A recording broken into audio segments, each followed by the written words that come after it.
Doctor, could our joint pain be a warning sign of hidden cancer? Uncovering the link between arthritis symptoms and perineoplastic syndromes. तो rheumatoid and paraneoplastic syndromes and cancers, how are they related? देखिए ये एक complex issue है and passing general statements would I think would not be required. So बस एक patient point of view से आपका ये जानना ज़रूरी है कि रूमेटॉइड आर्थराइटिस या किसी भी टाइप का इन्फ्लेमेटरी आर्थराइटिस एक हिडन साइन भी हो सकता है कैंसर का, पर इस चीज से आपको डरने की रिक्वायरमेंट नहीं है। क्योंकि अगर आपको किसी तरह का जोड़ों का दर्द आता है या कुछ ऐसा होता है जिसकी वजह से आप डॉक्टर के पास जाते हैं, तो जो रूमेटोलॉजिस्ट होते हैं या जो आपके हेल्थ केयर प्रोवाइडर हैं, दे कैन स्पॉट कि ये इस चीज से मैच नहीं कर रहा है। आपके ब्लड टेस्ट उसको मैच नहीं करेंगे आपकी फाइंडिंग्स को।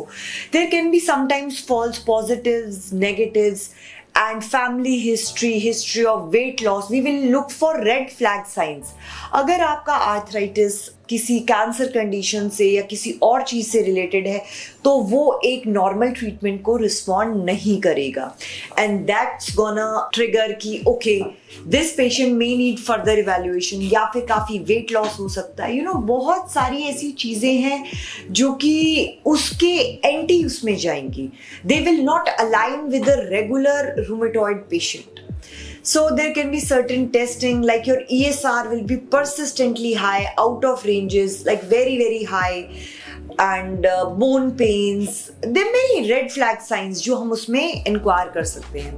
So that would be like 1 patient out of 100 rheumatoid patients. So probably this is not for a general information of public, but yes, these things do happen. And it's a common query also that we get कि कहीं हमें cancer तो नहीं है. So trust your doctor that they are going to follow you, but you have to be compliant with the treatment and your follow-ups, ताकि कहीं आपकी regular follow-up ना करने की वजह से कोई चीज़ miss ना हो जाए. But you do not have to be worried about this कि I'll get some cancer or my chances will increase about it. वैसा नहीं होता है. And the answer कि can arthritis be a part of paraneoplastic syndrome? The answer is definitely yes. But with trained doctors and with trained specialists, you are definitely in safe hands, and that can be spotted very early on in the disease. So you do not have to worry about that. Only thing that you need to do is to identify the symptoms and ask for help from your doctor. That's it.